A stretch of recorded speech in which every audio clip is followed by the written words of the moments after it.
ਸੋ work ਵੀਜ਼ੇ ਦੀ ਆਪਾਂ ਗੱਲ ਕਰਦੇ ਹਾਂ। ਲਾਸਟ ਟਾਈਮ ਆਪਾਂ ਜਿੱਦਾਂ E2 ਵਾਲੀ ਦੀ ਗੱਲ ਕੀਤੀ ਸੀਗੀ। ਸੋ ਇਹ ਜਿਹੜਾ ਵਰਕ ਵੀਜ਼ਾ ਆ, ਅਮਰੀਕਾ 'ਚ ਕਿੰਨੇ ਤਰ੍ਹਾਂ ਦਾ ਜਿਹੜਾ ਵਰਕ ਵੀਜ਼ਾ ਹੁੰਦਾ? ਜੇ ਆਪਾਂ ਇਸੇ ਤੋਂ ਹੀ ਸ਼ੁਰੂ ਕਰੀਏ, ਫਿਰ ਆਪਾਂ H1 ਵੱਲ ਨੂੰ ਵੱਧਦੇ ਹਾਂ। ਵਰਕ ਵੀਜ਼ੇ ਤਾਂ ਕਾਫੀ ਸਾਰੇ ਹੈਗੇ ਆ, ਜੀ ਪਰ ਵਰਕ ਵੀਜ਼ਾ ਬਹੁਤ ਜ਼ਿਆਦਾ ਲਿਮਿਟਿਡ ਆ। ਠੀਕ ਹੈ। ਤੇ ਥੋੜੇ ਸ਼ਬਦਾਂ 'ਚ ਜੇ ਦੱਸਣਾ ਹੋਵੇ, ਇਹ ਤਾਂ ਇਦਾਂ ਦਾ ਇੱਕ ਟੌਪਿਕ ਆ, ਮੈਂ ਸਾਰਾ ਦਿਨ ਬੋਲ ਸਕਦਾ ਇਹਦੇ ਉੱਤੇ, ਕਿਉਂਕਿ ਇਹਨਾਂ ਦੇ ਨਾਲ ਹੀ ਜ਼ਿਆਦਾ ਵਾਹ ਜਿਹੜਾ ਆਪਣਾ ਪਿਆ। ਇਹਨਾਂ ਦੇ ਕਰਕੇ ਆਪਾਂ ਸੈਨੋਜ਼ੇ ਆਪਣਾ ਆਫਿਸ ਬਣਾਇਆ ਸੀਗਾ ਉਦੋਂ। ਹੁਣ ਤਾਂ ਚਲੋ ਜਿਹੜਾ ਜ਼ਿਆਦਾ ਕੰਮ ਸਾਲਮ ਵਾਲਾ, ਲੋਕੀ ਸੈਕਰਾਮੈਂਟੋ, ਯੂਬਾ ਸਿਟੀ ਉਧਰੋਂ ਆਉਂਦੇ ਆ। ਕਈ ਕਹਿੰਦੇ ਵੀ ਆ ਕਿ ਯਾਰ ਤੁਸੀਂ ਸੈਨੋਜ਼ੇ ਕੱਲ ਹੀ ਬੈਠੇ ਆ ਜੀ। ਤੇ ਸੈਨੋਜ਼ੇ ਸਿਲੀਕਨ ਵੈਲੀ ਸੀਗਾ ਇਹਨਾਂ ਦੇ ਜ਼ਿਆਦਾਤਰ। ਜਿਹੜਾ ਪਹਿਲਾਂ 10 ਕੁ ਸਾਲ ਜਿਹੜਾ ਕੰਮ ਰਿਹਾ, ਉਹ ਫੋਕਸ ਸੀਗਾ ਵਰਕ ਵੀਜ਼ੇ ਦੇ ਉੱਤੇ, ਕੰਪਨੀਆਂ ਦੇ ਉੱਤੇ। ਤੇ ਛੋਟੇ ਸ਼ਬਦਾਂ ਦੇ ਵਿੱਚ ਇਹ ਹੈ ਕਿ ਸਭ ਤੋਂ ਜਿਹੜਾ ਮੇਨ ਵਰਕ ਵੀਜ਼ਾ ਡਿਗਰੀ ਦੇ ਬੇਸ ਤੇ ਜਿਹੜਾ ਮਿਲਦਾ, ਉਹਨੂੰ ਕਹਿੰਦੇ ਆ H1B। ਠੀਕ ਹੈ। ਉਹ ਸਭ ਤੋਂ ਜਿਹੜਾ ਕਾਮਨਲੀ ਯੂਜ਼ਡ ਹੁੰਦਾ। ਤੇ ਇਵਨ ਜਿਹੜਾ ਇੰਜੀਨੀਅਰ ਆਂਦਾ, ਉਹਨੂੰ ਕਈ ਵਾਰੀ ਪੰਜਾਬੀ ਬੰਦਾ ਜਦੋਂ ਮਜ਼ਾਕ ਕਰਦਾ ਤੇ ਉਹਨੂੰ ਕਹਿ ਦਿੰਦਾ ਇਹ H1B ਹੈ, ਇਹ H1B ਵਾਲੇ ਆ। ਹਾਂਜੀ ਹਾਂਜੀ। ਜਿੱਦਾਂ ਸਾਇਲਮ ਵਾਲੇ ਆ, ਉਹ ਕਹਿੰਦੇ ਇਹ H1B ਵਾਲੇ ਆ। ਹੂੰ। ਤੇ ਉਹ ਹੈਗਾ ਵਰਕ ਵੀਜ਼ਾ H1B।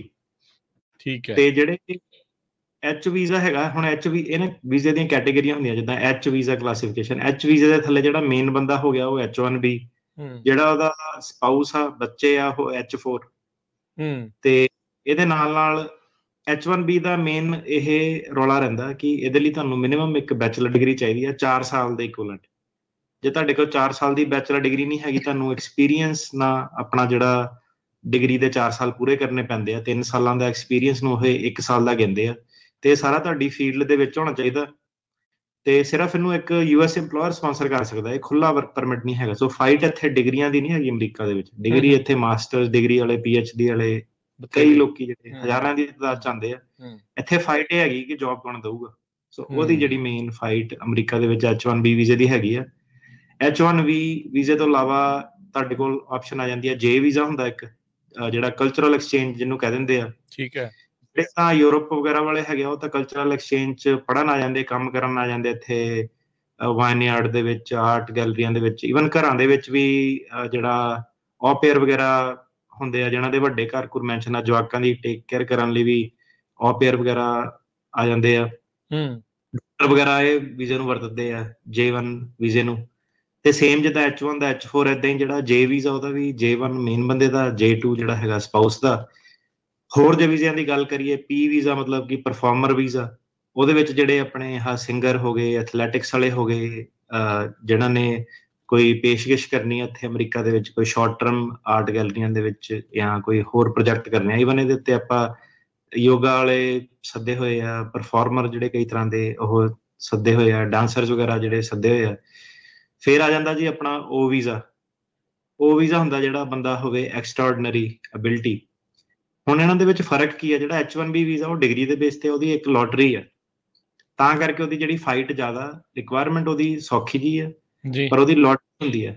ਉਹਦੇ ਬਾਰੇ ਆਪਾਂ ਕਾਫੀ ਡਿਟੇਲ ਚ ਗੱਲ ਕਰਾਂਗੇ। ਪਰ ਜਿਹੜੇ ਬਾਕੀ ਵੀਜ਼ੇ ਆ, ਥੋੜੇ ਖੁੱਲੇ ਵੀਜ਼ੇ ਆ ਜਾਂਦੇ ਆ, ਇਹਦੀ ਲੋਟਰੀ ਨਹੀਂ ਹੁੰਦੀ, ਤਾਂ ਕਰਕੇ ਇਹ ਜਿਹੜੇ ਔਖੇ ਆ। O1 ਵੀਜ਼ਾ ਹੋ ਗਿਆ ਐਕਸਟਰਾਆਰਡੀਨਰੀ ਅਬਿਲਿਟੀ। ਜੇ ਮੰਨ ਲਓ ਕੋਈ ਫਿਲਮ ਸਟਾਰ ਆ ਜਾਂ ਕੋਈ ਹੋਰ ਸਟੈਂਡ ਅਪ ਕਮੇਡੀਅਨ ਆ, ਜਿਹਨੇ ਵੀ ਆਪਣੇ ਸ਼ੋਅ ਲਾਣੇ ਆ ਇੱਥੇ, ਜਿਹਨੂੰ ਇੱਕ ਏਜੰਟ ਚਾਹੀਦਾ ਵਿੱਚ, ਉਹ ਆਪਣੇ ਜਿਹੜੀ ਪਰਫਾਰਮਰ ਦੇ ਬੇਸ ਤੇ ਆਪਣਾ O1 ਵੀਜ਼ਾ ਕਰ ਸਕਦਾ। ਇਹਦੇ ਬੇਸ ਤੇ ਤੁਸੀਂ ਕੰਮ ਵੀ ਕਰ ਸਕਦੇ ਆ। ਜੇ ਤੁਸੀਂ ਗ੍ਰਾਫਿਕ ਡਿਜ਼ਾਈਨਰ, ਏਦਾਂ ਦੇ ਤੁਹਾਡੇ ਕੋਈ ਆਰਟਿਸਟਿਕ ਤੁਹਾਡੇ ਚ ਅਬਿਲਿਟੀ ਆ, ਤੁਸੀਂ ਐਕਸਟਰਾਆਰਡੀਨਰੀ ਬੰਦੇ ਆ, ਤਾਂ ਤੁਸੀਂ O ਵੀਜ਼ੇ ਦੇ ਰਾਹੀਂ ਆ ਸਕਦੇ ਆ।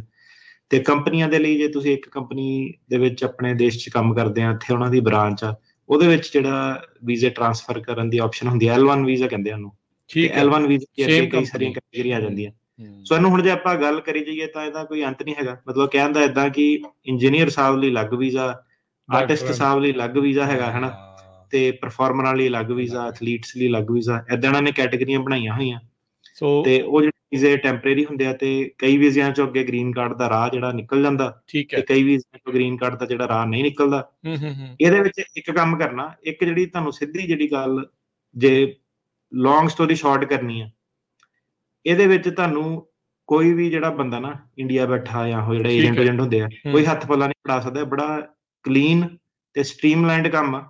ਤੇ ਬਹੁਤ ਜ਼ਿਆਦਾ ਲੈਵਲ ਤੇ ਇਹਦੀ ਇਨਵੈਸਟੀਗੇਸ਼ਨ ਪੈਰਵੀ ਇਹਦੀ ਹੁੰਦੀ ਆ, ਪੇ ਸਟਬਸ ਵਗੈਰਾ ਚਾਹੀਦੀਆਂ, ਇੰਪਲੋਇਮੈਂਟ ਚੱਲਣੀ ਚਾਹੀਦੀ ਹੈ। ਉਹ ਜਿਹੜਾ ਜਾਲੀ ਕੰਮ ਨਹੀਂ, ਇਹਦੇ ਵਿੱਚ ਸਕੀਮ ਨਹੀਂ ਕੋਈ ਲੱਗ ਸਕਦੀ। ਜਿਹੜੇ ਵਰਕ ਵੀਜ਼ੇ, ਇਹਨੂੰ ਆਲਰੇਡੀ ਇਮੀਗ੍ਰੇਸ਼ਨ ਨੇ ਜਿਹੜਾ ਵੈਟ ਕਰਤਾ।